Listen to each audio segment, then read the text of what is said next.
सफन्याह नबी की किताब। सफन्याह जनूबी यहूदा की सल्तनत के आखिरी अशरों में हो गुजरा है।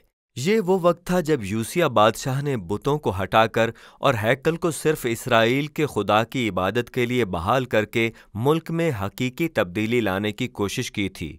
लेकिन इसराइल तो बहुत दूर जा चुका था।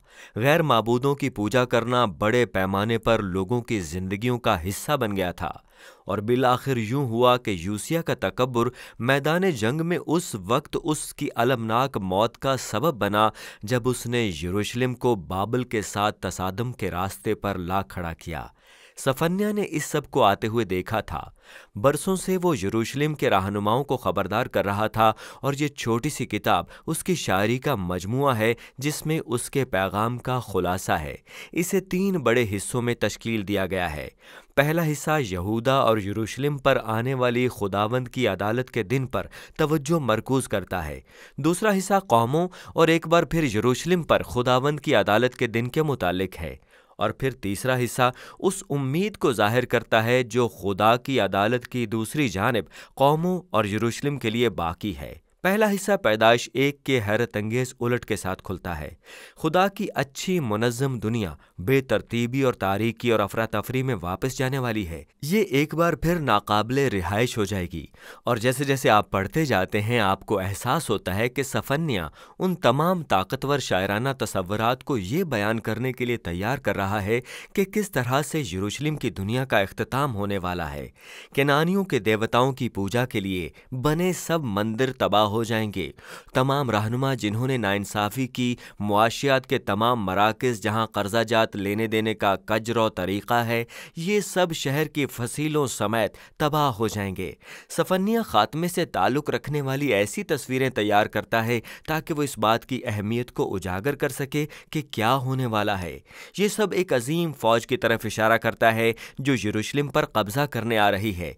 अब ये बात दिलचस्प है कि सफन्याह बिल्कुल जिक्र नहीं करता कि खुदा अदालत के लिए किसकी फ़ौज को इस्तेमाल करने वाला है। अब हमें दूसरे अंबिया मीका या हबकूक से पता चलता है कि यह बाबल है, लेकिन सफन्याह हरगिज़ ये जिक्र नहीं करता। और इसकी वजह यह है कि वो शहर के रूजो ज़वाल को तरतीब देने में खुदा के किरदार को उजागर करना चाहता है।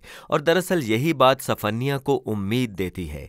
ऐसा नहीं है कि यरूशलेम मजमूई तौर पर अपने अंजाम से बच सकता है, लेकिन इख्तिताम नज़्म के पहले हिस्से में वो यरूशलेम में से एक ऐसे किसी शख्स को पुकारता है जो खुदा का तालिब है। और वो कहता है कि ऐसे लोग वफ़ादार बकिया का हिस्सा होंगे, यानी वो लोग जो अगर तौबा करें तो बच सकते हैं। दूसरे हिस्से में सफन्याह यहूदा के आसपास की अक़वाम को शामिल करने के लिए अपनी तवज्जो को वसी करता है। फ़िलिस्ती और मुआबी, उमूनी और असूरी भी। वो उन सब पर बदउनवानी, तशद्दुद और तकब्बुर का इल्ज़ाम लगाता है और वो ये पेशिनगोई करता है कि वो सब भी बाबल के सामने गिर जाएंगी। और चौंका देने वाली बात यह है कि इस हिस्से में लोगों का आखिरी गिरोह जिसे निशाना बनाया गया है वो यरूशलेम के अंदर इसराइली हैं। ये ऐसा ही है जैसे इसराइल के रहनुमा और अंबिया और काहिन बहुत बदउनवान और पुरतशद्दुद हैं, अपने खुदा से इस कदर अजनबी हैं कि अब वो उनको अपने लोगों के तौर पर नहीं पहचानता। और इस तरह ये हिस्सा खुदा के हतमी फैसले के साथ ख़त्म होता है। वो कहता है कि वो यरूशलेम समेत सब कौमों को जमा करके अपना गज़ब नाजिल करने वाला है। खुदा का इंसाफ भस्म करने वाली आग बन जाता है जो मुल्क में से बदी को खा जाती है, जो कि वाकई शदीद है। और इस तरह मंदरजा झैल सतर जो हमें किताब के आखिरी हिस्से में लाती है एक मुकम्मल हैरत के तौर पर आती है। हम दरियाफ्त करते हैं कि इलाही अदालत की इस भस्म करने वाली आग का मकसद लोगों को जलाना नहीं है, बल्कि इसका मकसद यरूशलेम समेत कौमों को पाक करना है। जो ही खुदा ये कहता है कि वो बागी कौमों को शिफा बख्शेगा और उनको एक मुत्तहद ख़ानदान में बदल देगा और पाक होने के बाद वो अपनी बदकिरदारी से बाज आएंगे और खुदावंद का नाम पुकारेंगे, तो इस हिस्से का आगाज़ होता है। ये तस्वीरें पैदाइश 12 में अब्राहम से खुदा के वादे की तकमील की तरफ इशारा करती हैं कि खुदा कौमों को और यरूशलेम को बरकत देने का रास्ता निकालेगा। किताब का इख्तिताम अक़वाम के मरकज़ में शहर की बहाली पर मरकूज़ है।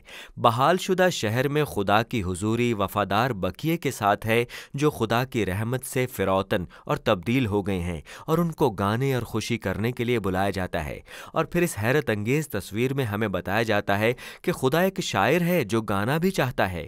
صفنیہ کہتا ہے کہ تیرا خدا جو تجھ میں ہے وہ گاتے ہوئے تیرے لیے شادمانی کرے گا۔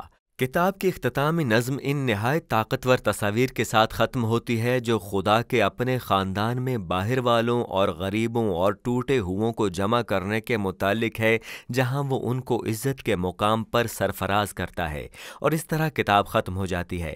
صفنیہ کی یہ چھوٹی سی کتاب خدا کے انصاف اور محبت کی کچھ بھرپور تصاویر پر مشتمل ہے جو آپ کو صحائف انبیاء میں ملتی ہیں۔ اس کا انصاف اپنی دنیا کو انسانی برائی اور تشدد کی ہولناکی سے بچانے کے جذبے کے بارے میں ہے۔ خدا ان ہولناک چیزوں کو برداشت نہیں کرے گا جو انسان ایک دوسرے سے اور اس کی دنیا سے کرتے ہیں، لیکن وہ بحالی کے لیے انصاف لاتا ہے تاکہ ایک ایسی دنیا کو تخلیق کرے جہاں لوگ اس کی محبت کی بدولت سلامتی اور امن میں پھل پھول سکتے ہیں۔ اور اس طرح صفنیہ ہمیں خدا کے کردار میں انصاف اور اس کی محبت کے ان دونوں پہلوؤں کو ایک ساتھ رکھنے پر مجبور کرتا ہے، اور وہ چاہتا ہے کہ ہم مل کر یہ دریافت کریں کہ ان میں ہماری دنیا کی مستقبل کی امید ہے، اور صفنیہ کی کتاب اسی سب کے متعلق ہے۔